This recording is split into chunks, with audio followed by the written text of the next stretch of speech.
How we doing there, boys and girls? Manthieus here. Welcome back to another video. So this is my first video in patch 10.1 now that we have the game actually live and in our hands.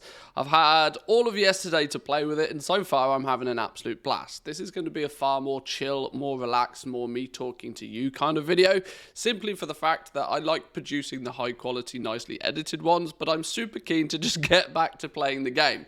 So we're going to cover a few little things today. I want to cover three little topics, three things that sprung out of the woodwork that some of us kind of knew about going into the patch, but they weren't the major big ticket highlight items. One I want to bring attention to first is this scale of Onyxia. There was an interesting little thing discovered by the secret finding community, because there's a chest. There's a chest that has eluded people in the new zone that people hadn't for a long time figured out how to open the damn thing. It didn't need a regular key. And it turns out you actually need to stroll up to this chest with an Onyxia scale cloak of all things. This is a really, really old school, I believe it's even vanilla crafted item. And leatherworkers out there are responsible for making this, and probably not many leatherworkers had the recipe in the first place. But the ones that did have been able to churn out these Onyxia scale cloaks out of absolutely nowhere. These things used to sell for like, you know, a few thousand gold a piece once in a blue moon. If you were crafting and selling these things, you were probably banging them out yesterday, which is quite interesting. It goes to show just how a really old piece of content sometimes can be brought back to life, and a good reason for me to be one of those avid collectors of recipes in general. I like to make sure I've got all the recipes from all the expansions on all the professions, so when random stuff like this happens, I can take advantage of it. Now, obviously, one of the key components of making this is the actual scale of Onyxia, which also took a huge spike in price. There were some clever goblins out there that took it upon themselves to just hoover up the entire region-wide supply of these. But check your bags, check your old guild banks. You might have a couple of these lying about that previously you never considered them to have nearly any value at all, but now they do, which is kind of quite cool. Just to show you ever so quickly, this chest is located to the western side of the new zone, and you do need to stroll up with the cloak. There is also, this cloak is made of a scale of Onyxia, a cinder cloth cloak, which I actually believe is made by tailors. So tailors can get in on this, I suppose, as well. If you have the cinder cloth cloak recipe, maybe throw some of those up on the auction house, as people might be looking to buy one of those to make their Onyxia scale cloak. All silly business, I know. It's just one of those small little things that I thought was quite cool. It gives you this blazing cinder flame, cinder toy. And obviously everybody loves collecting themselves some toys, so that was quite funny to see. The second thing from yesterday that sprung up is, oh my god, people were struggling to get their Barter Bricks. For if you were trying to get your alchemist up and running, you need 25 Barter Bricks to buy your transmute recipe. And through some little bit of testing on the PTR, I'd never really considered that those first 25 might give people many problems. But maybe this is because there's some avenues to acquire these that people weren't aware of. So let me just run through some of the basics then. The very first thing you want to do, I'm on an alt here right now, so this isn't a great representation of it. It's actually wrote over there. You want to get the Low Omniphant unlocked, and you want to do the campaign quests until you hit Renown 3. That sounds like a lot of reputation. That sounds like 7,500 reputation. Oh my god, how do we grind out that so quickly? Well, actually, at certain checkpoints in the first few chapters of the campaign, you get items that are worth 2,500 reputation. So you can actually jump entire renown levels really quickly. It's about 30-40 minutes of questing in the new zone, completing the campaign. We can't do all of the campaign for 10.1 yet, but you can work through some of it, and very quickly you'll hit Renown 3. That's the first thing you want to focus on doing.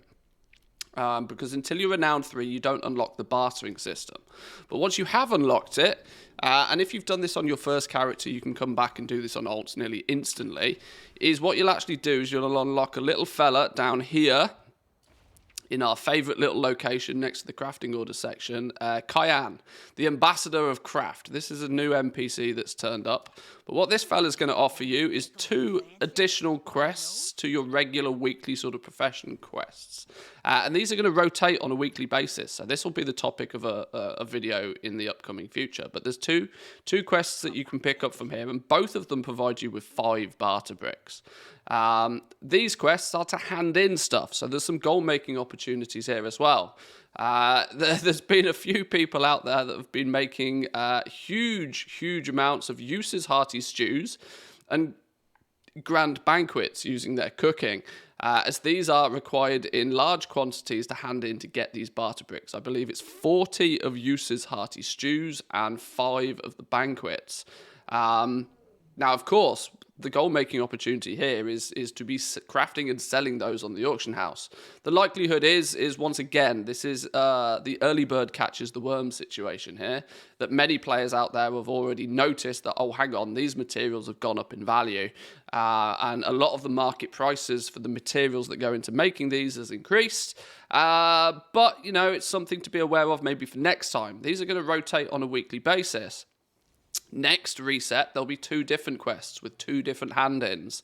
And either you need to be first to, you know, get your stuff crafted and sell it out there. I wish I'd taken more note of exactly what these quests were, because I saw a variety of them on the PTR over the weeks that the PTR was available. I never put 2 and 2 together, unfortunately, to jot them down of what they were. But I think it's going to just swap from professions. This week it's cooking, and the second one you can pick up is for engineering. Draconium Fisher Friends have been a hot seller for many people. If you have the recipes for these, get them crafted, get them up on the auction house. There's some good gold to be made from there. Those 2 quests in total is going to be 10 bricks.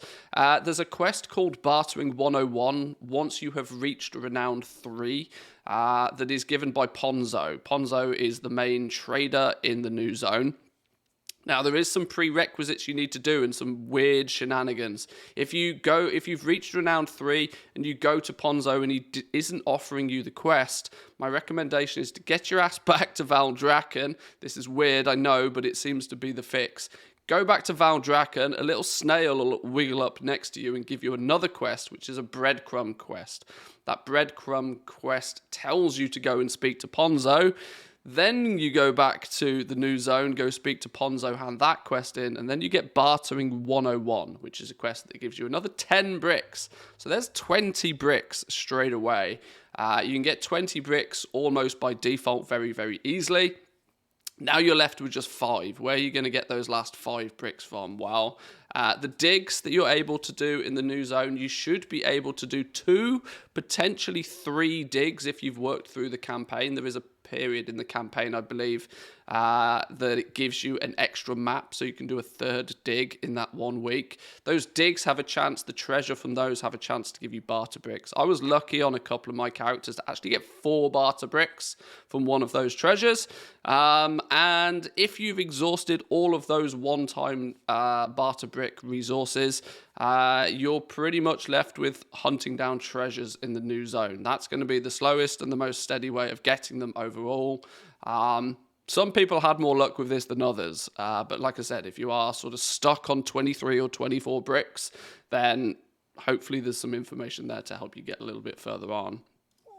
And the last thing I really wanted to talk today that sort of came up, and we knew this was going to be a thing, Dracothysts and the glow spores. The market for these have gone absolutely bonkers crazy. I want to just bring some attention to the supplies on these. This is the current EU supply of Dracothysts after the first day. And I'm going to be brutally honest with you, boys and girls, there is far less of these in existence than I expected. There is less than 1,000 of them currently listed on the EU auction house. Less than 1,000 after day 1, after the hype season, after all of the people that were in the know have zerged their alchemy to get the transmute to start crafting these. there's still less than 1,000 on the auction house. Now, some people have started picking some of these up and started purchasing them, squirreling them away for more prosperous days, which will likely be in the future. Those days will probably be next reset, the upcoming reset day. The launch of Season 1 is going to be big business for these things. My honest feeling is that alchemists are in no way, shape or form going to be able to keep up with demand of these if it continues at this current pace. There is clearly a biting point for some players right now. We speculated on the cost of these going into the patch, but now we can actually start to see what player behavior is teaching us. And I started to spot very quickly when you look at these. There was a period during the first day. You can see here Wednesday the 3rd for us over in the EU. They started to appear, and then it was about 5 p.m. in the evening where enough of them had appeared for some people to start saying, right, you know what, I think it's time to start buying these. And at about 5 p.m. yesterday evening, there was a huge chunk of them hoovered out of the market from an all-time low of 13,000 gold. They went up to 28k gold, and they've pretty much sat at around 20,000 gold apiece ever since. This seems to be the point where people are willing to chip away and buy some. There's two things to talk about here. The first thing being is if you're looking to invest some of your gold, squirrel some of these away, in the thought process that alchemists just won't be able to keep up with the demand when everybody wants one next week, the likelihood is the price will go up for that very short period of time. You can you can capitalize on that a little bit. The other thing you might want to be considering is getting some more alchemists in place, right? You can only press your button once a day with an alchemist, so the sooner you get your transmute recipe, the sooner you'll be able to press that button. And if you've got a few alts with a few profession slots open, you do need to be level 70 for this. It might be worth, pressing your button and putting them to the side so that if and as and when the price rides up on these, you have an opportunity there.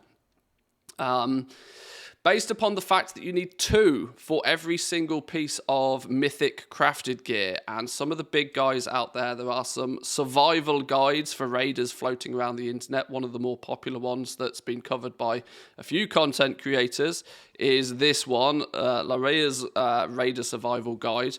This is actually going into detail about, when and where to craft your crafted gear for endgame raiders as well. And it's indicating that at the start of the season launch, what they're calling week 1, season 2 launch, this is where you should be crafting your best in slot spark item all the way up to mythic using 4 mythic crests. That in turn, when you look further down this, is going to require 2 Dracothysts for every single person that wants to do that. And simple science here, we can see after a day, there's only 1,000 of these on the auction house after the first 24 hours, meaning that, even if the numbers double and get significantly higher and a huge stockpile exists on the auction house, let's say in a week's time, we instead of making 1,000 available a day, let's say there's 2,000, 3,000 available a day, there might only end up being like sort of 40, 50,000 of these Dracothysts available region wide. And if 25,000 people want to buy a piece of gear, they're all gone. I am somewhat starting to feel that the supplies of these might get stripped completely.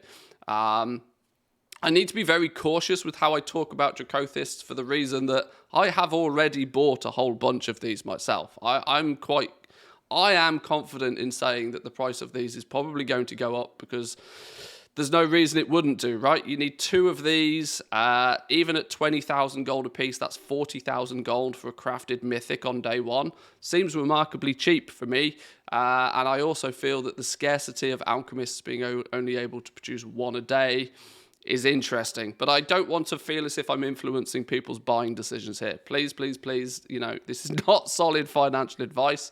We're playing with monopoly money in a video game here. If you choose to buy some of these, that's up to you, but I don't want this to feel as if I'm trying to influence the market in any direction. That's certainly not my goal. Glow spores are also an interesting one. Glow spores, there's flipping thousands of the things.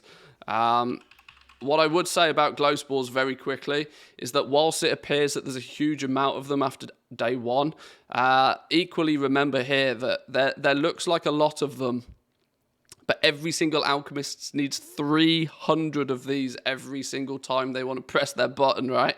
500,000 of these is not going to go very far when there's, you know, a region-wide quantity of alchemists trying to do their thing. This is technically enough for, I don't know, what's the quick maths on this? What do we got here? If there's 550,000 glow spores, divide that by 300. There's only enough for 2,000 Dracothysts to be made with what's currently available on here. That's 2,000 alchemists that can press their button today. It's actually not a lot. It's really not a lot. And this also leads me to think that the price of these might actually even go up further, because farming these, you're still only looking at 300, 400, 500 of these an hour. Farmers aren't going to be farmers are not interested in 300, 400, 500 an hour at these prices. It's not going to make it worthwhile them flying around wasting their time. There's plenty of other stuff to do. Those farmers, if they're going to go out farming instead of playing all of the new content this week, they're going to want 50k an hour, and if they can't get that, they're just not going to do it. I think these are going to be an interesting market to keep our eyes on the next few days as well. So do with that information as you wish, boys and girls. I know this video has ended up being a bit longer than I expected, but I wanted to bring to light a few of the early day things that have happened since 10.1 has gone live. And more importantly, I want to get back to playing the game. As you see this go live, there's a good chance I'll be streaming over on Twitch, so come along, say hi. There's also some Twitch drops available at the moment. There's a toy that can be had, a portal toy that can be had, and as of next week with the season launch, there's actually going to be a shiny old school trading card game mount that you can get through a Twitch drop as well. So if you've not already followed me over on Twitch, pop over there. There's a link in the description. Hit the follow button and come say hi once we're live. We're live most days of the week. But I'll leave it there, boys and girls. Thank you all for watching. If you enjoyed the video, give it a like. Hit the subscribe button if you haven't already, and I'll see you all next time. Peace.